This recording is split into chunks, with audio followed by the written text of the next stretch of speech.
Cumprimento a todos com a paz do Senhor. Desde já agradeço a Deus pela oportunidade, porque hoje nós estaremos celebrando a ceia do Senhor. Não tenho esse hábito de gravar, mas senti de Deus de gravar esse vídeo em poucas palavras, em poucos minutos. Vamos falar alguma coisa sobre o assunto. Eu quero pegar aqui por base primeira referência bíblica que traz sobre o assunto, que fala sobre o assunto. A primeira referência bíblica da ceia, do Kiddush, e também remete essa passagem bíblica até o Pêssar, né? A Páscoa judaica. São elementos importantíssimos qual nós usamos na ceia do Senhor. Gênesis capítulo 14, versículo 18, diz o seguinte: Melquisedeque, rei de Salém, trouxe pão e vinho, e era sacerdote do Deus Altíssimo. Abençoou ele Abraão e disse: Bendito seja Abraão pelo Deus Altíssimo, que possui os céus e a terra. Nós vemos nessa passagem que Abraão, logo após de ter vencido aqueles reis, né, ele pega os despojos ali da guerra e ele vai encontrar com o rei da justiça. Melquisedeque, você sabe que é um título, não é um nome. Meler Tzadik, rei da justiça, ou é a mesma raiz hebraica, né? Tzedakah. Nós vemos que nesse banquete ele oferece esse banquete a Abraão para abençoar Abraão. Por quê?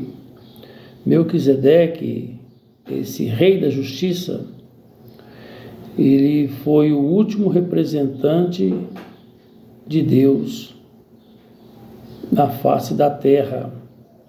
O último representante de Deus segundo aquela ordem. Os sábios de Israel dizem que Melquisedeque é o mesmo Sem, filho de Noa. E desde então, o dever dele era levar o nome do Eterno às nações. Mas a partir daquele momento, daquele marco, daquela nova história que estava sendo escrita através de Abraão, ele transfere essa responsabilidade a Abraão. Desde então, esse sacerdócio, segundo essa ordem, era transitório.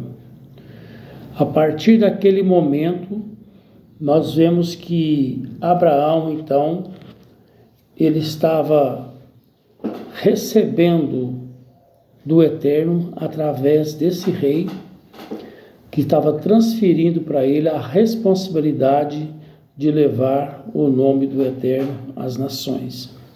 Porque através de Abraão, através dos outros patriarcas, descendentes de Abraão, que nasceria o Filho de Deus, o Mashiach, prometido de Israel. Que segundo as Escrituras, nós vemos que em Salmos 110, versículo 4, Hebreus 5 e 6, nós vemos que Cristo, ele foi rei, ele é rei e sacerdote segundo essa ordem. Somente essa referência nós vemos entre o rei da justiça e também o Messias, porque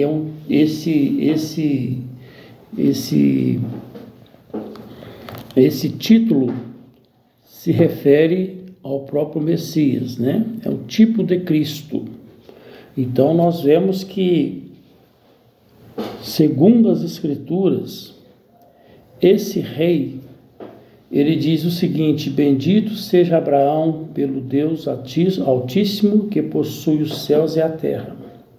Esse quidush, esse pão e vinho, você já deve ter percebido que esses dois elementos, ele é importantíssimo, tanto no Pêssar, na Páscoa, quanto na ceia do Senhor, porque está apontando para o Messias. E nós vemos que a palavra Kiddush é a mesma raiz hebraica para Kadosh, que quer dizer santo, aquilo que é santo, separado, santificado.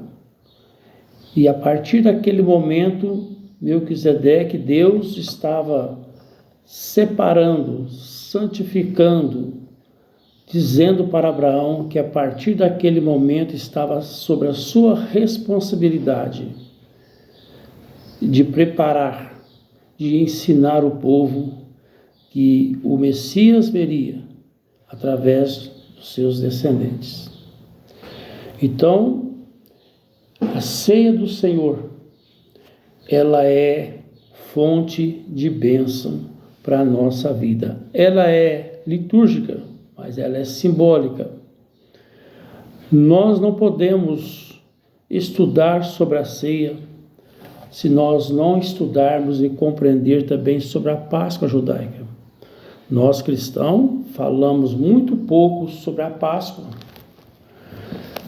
ou quase nada sobre a Páscoa, porque nós devemos entender que a Páscoa judaica é de suma importância para o judeu e para a igreja, para todos aqueles que crêem nesse Deus Altíssimo. Porque a Páscoa judaica, ela nos ensina sobre a redenção, sobre a liberdade em Cristo. Foi o que aconteceu com Israel. Liberdade é quando nós nos tornamos amigos de Deus e somos livres das algemas. Mateus capítulo 11, versículo 28 e 30. Então nós vemos que a partir desse momento, a partir desse novo marco na história, Israel então foi liberto. Israel, as suas algemas caiu por terra, porque o Senhor os livrou, o Senhor vos libertou das mãos dos egípcios, dos faraós. Então, o que a ceia nos ensina? A ceia nos ensina sobre a ressurreição de Cristo e em Cristo, ou seja, a ceia nos ensina sobre a ressurreição em Cristo, enquanto que a Páscoa nos ensina sobre a redenção e a liberdade, também a ceia nos ensina sobre a ressurreição em Cristo. Nós vemos que quando o Senhor celebra a Páscoa com seus discípulos, lá em São Lucas, 22, 19, outras referências como Mateus 26 ao 30, nós vemos que ali ele celebra a Páscoa e celebra também a ceia. Ou seja, ele deixa bem claro ali como seria daquele momento em diante, não desconsiderando a Páscoa, porque a Páscoa ela é unicamente, exclusivamente judaica, porque Cristo é a nossa Páscoa. E se você for estudar bem sobre os cálices que era servido na Páscoa, você vai ver nessa referência aí, que você pode pegar outras referências, que existiam alguns cálices.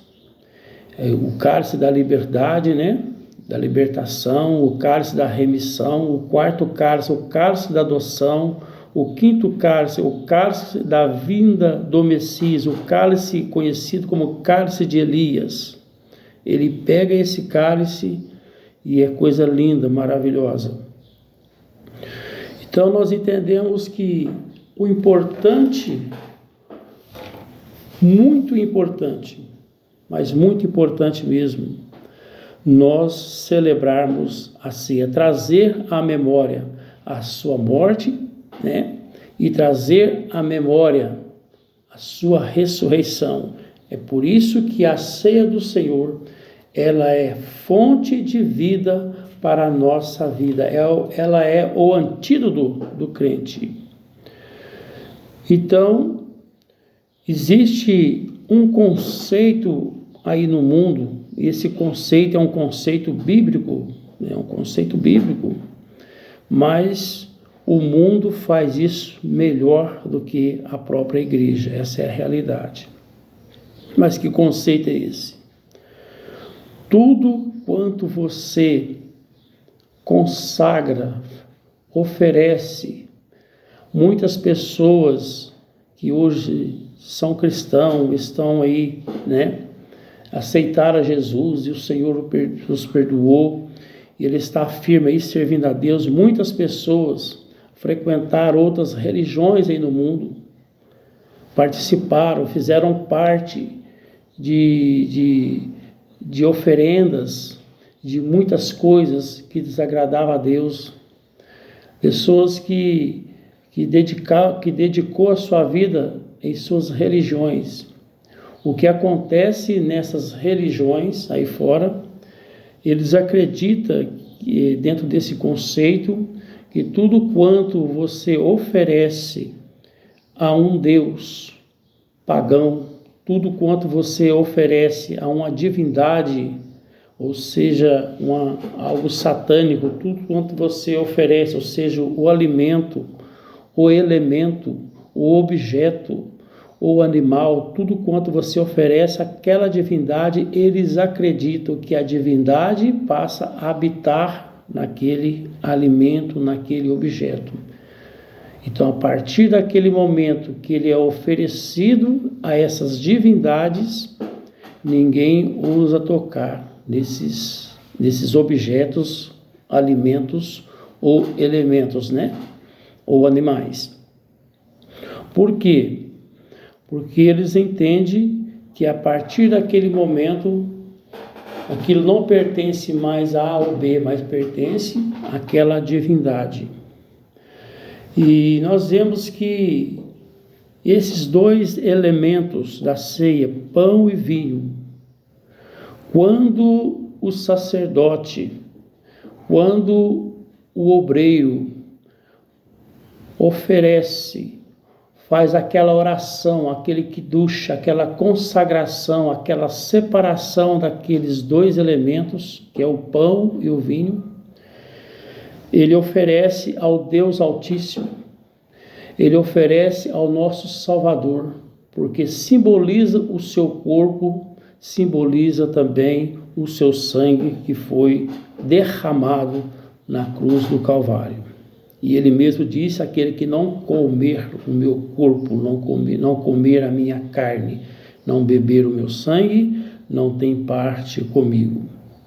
Então a ceia é o nosso antídoto, que ao comer o pão, ao beber o cálice, eu e você, você estará internizando Cristo, você estará internizando cura para a sua alma, bênção para a sua vida, santidade, prosperidade.